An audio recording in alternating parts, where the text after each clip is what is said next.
What's the difference between a failed project and a $1 million success? Two words: risk response. In today's episode, we're going to navigate through the 5 types of risk response threats and the 5 risk response opportunities.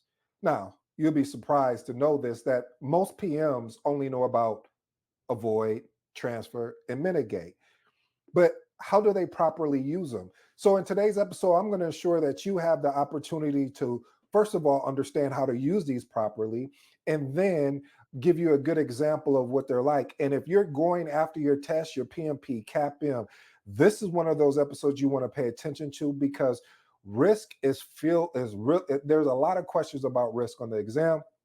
And I think, hey, so this is the baseline, this is the foundation. And if this goes well, we'll probably do more episodes around risk, because risk is one of those topics that's there, like everyone needs to know, but they kind of skim through it. We're not going to do this here because you're exceptional. And I know you don't want to skim through it. So let's get to it. First of all, risk is something that is a threat, right? When I say a threat, meaning there's 2 types, a negative and positive. Most people call it, says, a positive risk or a negative risk. And according to PMI, or according to PMBOK 6, it's a threat or a opportunity. I actually have the PMBOK here, ladies and gentlemen, just in case, so you know that I'm talking directly from that information. I'm not talking from or source of that, that I create. This is straight from the PMBOK. So anyway, let's get into it. So threats are uncertain events or conditions that, if they occur, can have a detrimental effect on one or more of your project objectives, potentially leading to schedule delays, cost overruns, scope reduction, and quality issues. Let's unpack this real quick. Schedule delays, cost overruns, scope reduction, quality issues. What are those? Those are triple constraints. Anytime that you see those components, anytime a risk is going on here, you will notice that the triple constraints always play a role in it. They represent potential problems that need to be carefully managed and mitigated to protect the project's objective and deliverables. Let me tell you a short story, and I promise this will be short. The first time I started learning about risk, people would always use, well, I need to mitigate that risk. And you're like, okay. Like, that's the word I just kept hearing, mitigate. And I was like, let me go back and do my own homework. And this is me being new. And this is why I'm doing the 10 types of risk responses, because when I started off, I promise you, I didn't know the difference between the positive and negative, because some of this kind of intertwines together, family. And so today in this episode, you're going to get a real good treat here, because I'm going to unpack both of those. But in the story, it was funny because that's the word that they would use around the mitigate. And I'm like, okay, but what does that mean? But anyway, I digress. So hopefully you will have to go through that. All right, number 1, avoid, a threat response, or as we also call a negative response. So the definition of avoidance involves eliminating the threat by changing the project plan or strategy to circumvent the risk altogether. Here's a good example of how to avoid. So let's say the project involves a task that could clash with a holiday season. So rescheduling these tasks outside of the peak periods to avoid delays. Here's my professional advice. Avoidance is ideal for high pack risk. It often used in situations where the project can absorb the risk potential impact. So reshaping the project approach is preferred. But I have to be honest and be clear with you. This can be very expensive, or I should say expensive, and may require certain project changes. Always conduct a cost benefit analysis before choosing this option. Number 2, transfer. This is also a threat response or a negative response. Transferring is really simple. It's just transferring the risk assigned ownership and impact to a third party, often via contracts, insurance, or outsourcing. Here's a good example of it. Let's say you purchase some insurance to cover potential equipment damage in a construction project. That is, I think that is the most clear cut. So again, using that as an example, again, you're just going basically to buy some insurance just in case this happened. Another one, if you had a car, buying car insurance. So if something happens, you may be responsible for a deductible piece, but then the insurance company will cover the rest of the whatever the issue is as far as the car damage. Here's my professional advice regarding that. Clearly define transferred risk terms in contract. This risk response works best for financial or legal risk that can be managed by specialized external resources. Now, I will let you know when you transfer risk usually involves a premium. Only the impact is not transferable, not the responsibility for managing the relationship. Again, only the impact is transferable, not the responsibility for managing the relationship. A lot of times we'll forget that okay, well, we transfer this over to insurance, but there's still a piece that you're accountable for and responsible for to is to manage that relationship and be responsible for that relationship. All right, point number 3 of threat response: accept. Acceptance just means that you take no proactive action to deal with the risk, often reserved for low impact risk. Example of that: accepting the potential for a minor delay in non critical project tasks due to unforeseen interruptions. Here's my professional advice: acceptance can be a passive no action or active having a contingency plan. And we're going to talk about the contingency plan. I save that for last because contingency plan is something that I feel like a lot of people misused a lot of times. So use this response for minor risks that don't justify a proactive response. Only accept risks when their impact is truly minimum or when our other response strategies aren't cost effective. Always document. We do what? Always document accepted risk and monitor them through. And again, this is not the most cost effective, but again, you want to make sure you documented that you accepted this risk and you want to ensure that you're monitoring. Number 4, mitigate. This is the word that you hear most of the time in the project management world. If for those that don't understand how to do proper risk response strategies, they'll say mitigate. But let's look at mitigating. You tell me. Mitigation reduces the probability or impact of risk to make it more manageable or acceptable. Here's an example: like an IT implementation project, you implement a phased rollout instead of a big bang approach to reduce the impact of the potential system failures. I'll give you a deeper connection to that, family. So one of the projects that I was leading, they call it the Big Bang. It's almost like the Big Bang theory in a sense, but not the theory. Just that's what they call it. But literally, we were rolling out to different regions. So we had a project. We were rolling out, pushing out the software to and I'll give you real good context. So we pushed it out to Australia, where we're behind as far as time zone. We pushed it out to UK. We pushed it out to India. So we were really, they call it following the sun model. So it's more of a phased approach. So you're just carefully pushing it out. And if you hear anything, like you're getting feedback from the customer, or I should say the client, and if you're hearing anything during this phased approach, you have a better chance of finding out what the issue is and then stopping everything that you're doing to go address the issue, and then you could continue on. Phased approaches, and especially on big projects, especially multi-million dollar projects, I recommend taking a phased approach versus just pushing out everything at once. Here's my professional advice: when mitigating, assess the cost benefit ratio of mitigation efforts to ensure the approach is efficient. Focus on addressing risk early in the project when mitigation costs are lower.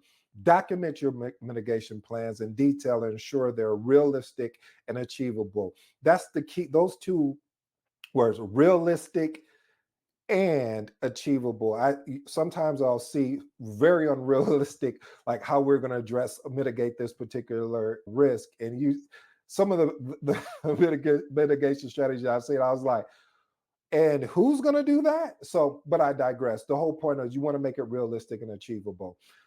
Number 5, escalate threat response.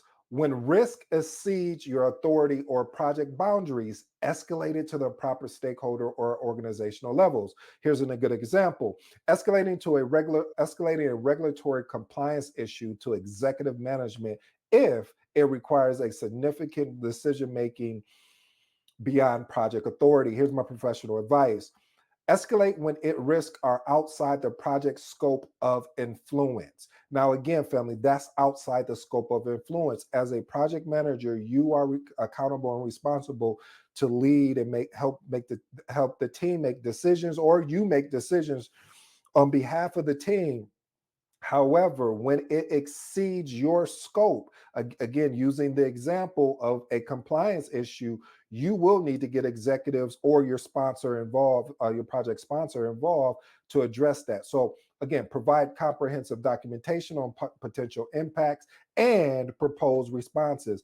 What's so interesting is that I always talk about when you have a problem, you should propose a proposed solution. That's no different than when you are dealing with a risk. You should want to propose a response, especially when it's going up to executives.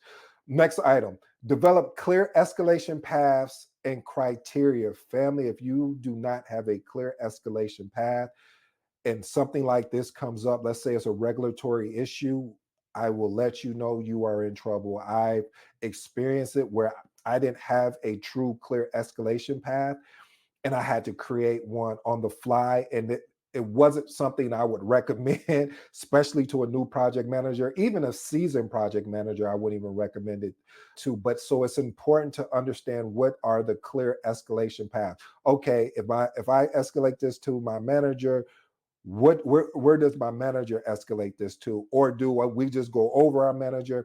And I actually recorded a whole episode on that, on proper escalation paths. So if you want to know more about that, ping me and I'll shoot that to you.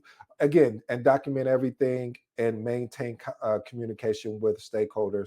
You already know the motto here: documentation over what? Documentation over conversation is going to be huge. Is going to be key, because what's going to happen is if something comes back up, you want to make sure you have the proper documentation to address any issue, or I should say, excuse me, any risk that may have happened. Now it may even be flipped to an issue.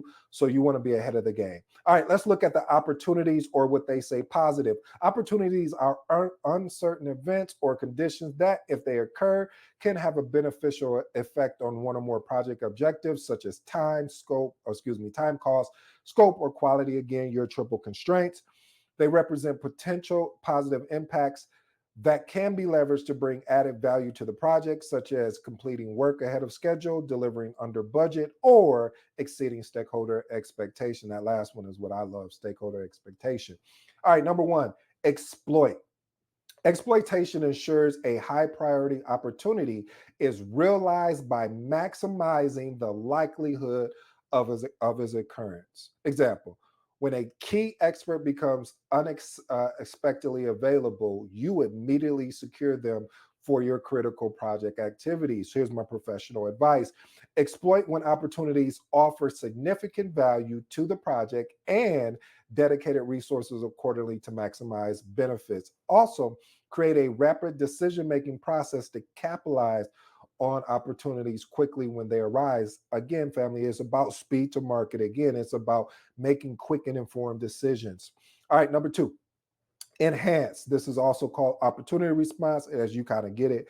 Positive risk enhancements aims to increase the likelihood or impact on an opportunity. Example: if an early completion might attract a bonus, uh, encourage faster work completion through incentives. Where I'll give you a deeper example about that. So a good example of this would be, for instance, let's say we're working in construction, or no, I'll even use software. We're working in software, and if we're able to get this software out ahead of time, or even on time, there may be some bonuses tied to how fast we get it out, without what minimizing on the quality issues that we will have or don't have. So there could be a lot of things tied to that, but the biggest thing is trying to increase the likelihood and open up opportunity. Here's my professional advice: Define clear benefits for enhancement activities as they would positively affect project goals without straining resources. Look for opportunities to combine or leverage multiple positive risks for a greater impact. Number three, share. Sharing is caring, they say. Allocate ownership of opportunity to a third party who was best positioned to capture it for the project benefit. Here's an example: collaborating with a tech partner to co develop a feature, allowing both parties to share in the revenue boost. So a good example of that, let's just say, for example, which I know this has probably never happened, but let's just say Apple and Microsoft got together, and now, they're tech partners and they decided to develop some particular features. Here's my professional advice: ensure all sharing arrangements are clearly documented and mutually beneficial. Family, you have to do that, especially if you're doing this share opportunity response. Consider legal review for significant partnerships. Point number four, escalate. Moving the opportunity management, I got excited.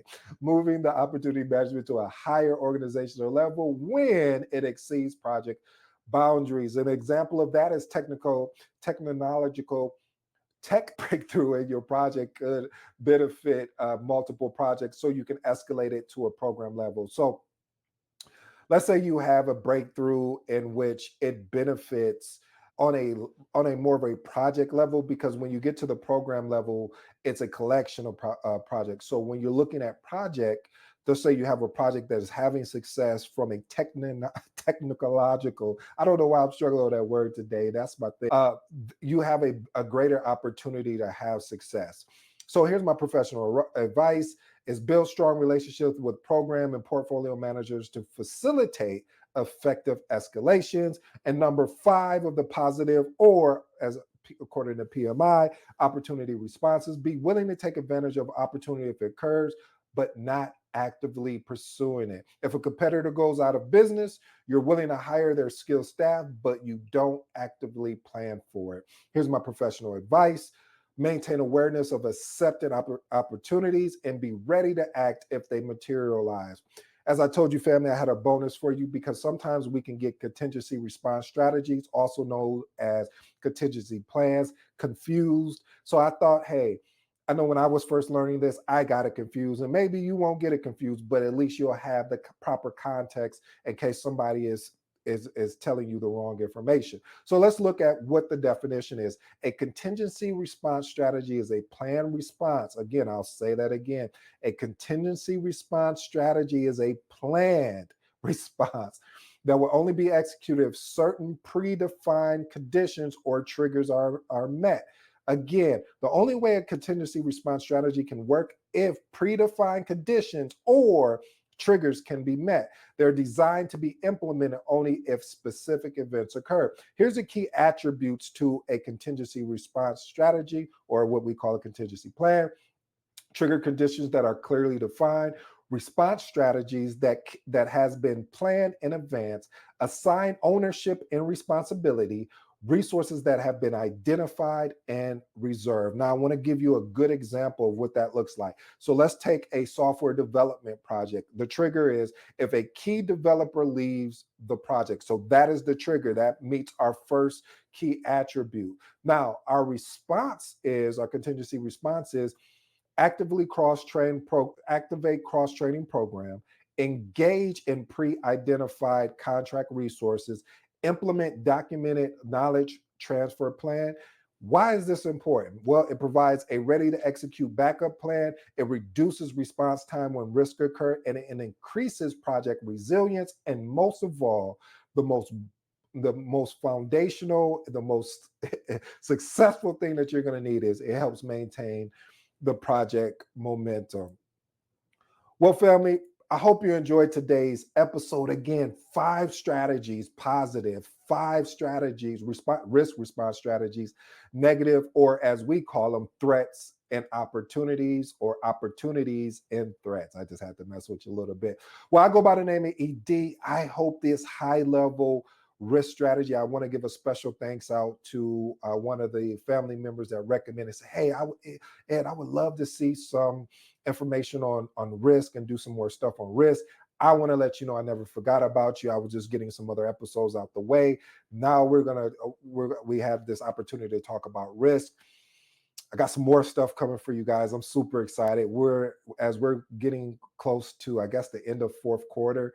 And when I say the end of fourth quarter, even though it just started at the beginning of this month, it still is going to go fast. So got a lot of training for you for November as well as December and some other awesome things coming. So stay tuned, stay tapped in. This has been your boy ED. For all you smart and intelligent folks out there, that just simply means, and I appreciate you. Until next time.